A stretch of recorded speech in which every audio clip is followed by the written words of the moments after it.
What's up, guys? Welcome back to the Mic Check Podcast. This is T-Word, the People's Champ. Thanks for tapping in. Today, we're going to continue our mock draft series with picks 6 through 10. And starting off the process is going to be the Detroit Lions at number 6. And we're projecting them to pick defensive lineman Tyree Wilson out of Texas Tech. This is going to help the Lions solidify the defensive line.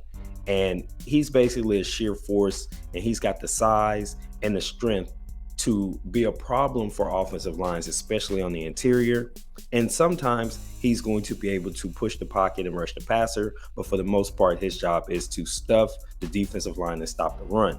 So this looks to be a good pick to keep them nice and solid on the defensive side of the ball. Next up is pick number 7, the Las Vegas Raiders, and cornerback Christian Gonzalez out of Oregon.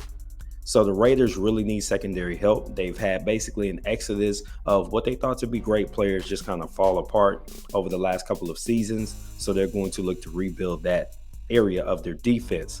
This is an athletic corner. He's got a short-term memory, smooth in the hips, and really great hand-eye coordination.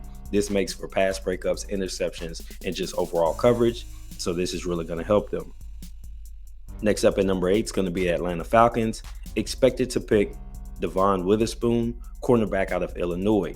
So the Falcons already have a decent secondary that looks to get better by locking up the other side of their cornerback position because they already have AJ Terrell, who's a really good player. They picked up safety Jesse Bates, and they also have Richie Grant. So those are your two safeties mixed with Terrell, and then you add in Witherspoon at cornerback, and now you've got a nice fearsome 4 that should be able to cause some problems for opposing offenses. In the AFC South, when you've got quarterbacks like we expect, CJ Stroud coming in, you've got Derek Carr, and then Baker Mayfield, you can expect the passes to fly. So a good cornerback group is going to be important here.